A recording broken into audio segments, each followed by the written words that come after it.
Direktorat Jenderal Pajak sukses melewati periode pertama program pengampunan pajak atau tax amnesty, mulai dari total dana deklarasi sampai dana tebusan yang masuk ke kas negara. Ya, kita lihat secara segmentasi orang pribadi, jumlah tebusan di bawah 1 juta rupiah terdiri dari 13.242 wajib pajak. Kemudian, untuk rentang 1 juta rupiah hingga 10 juta rupiah, sebanyak 91.958 wajib pajak. Rentang 10 juta rupiah hingga 100 juta rupiah, sebanyak 129.513 wajib pajak. Dan 100 juta rupiah hingga 1 miliar rupiah, sebanyak 47.925 wajib pajak. Sementara golongan pada rentang 1 miliar hingga 10 miliar rupiah, sebanyak 8.437 wajib pajak.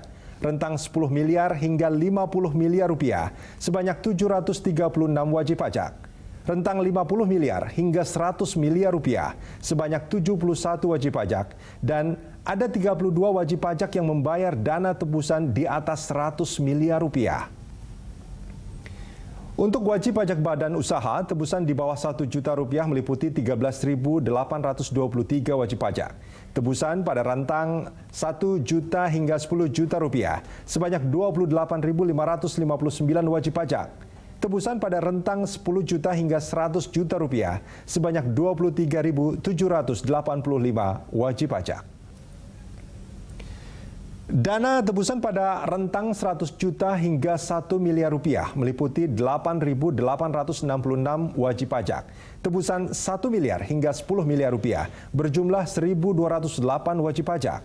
Tebusan 10 miliar hingga 50 miliar rupiah meliputi 106 wajib pajak. Tebusan antara 50 miliar hingga 100 miliar rupiah berjumlah 12 wajib pajak dan 3 wajib pajak membayar dana tebusan di atas 100 miliar rupiah.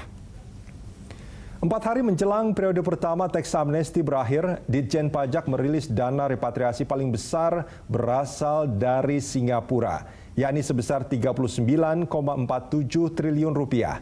Dari Cayman Island sebesar 16,36 triliun rupiah.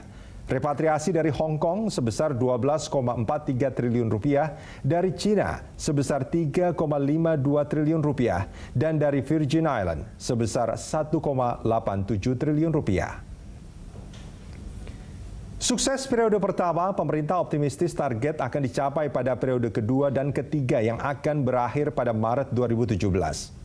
Saya Rudiandanu, pamit. Sampai jumpa.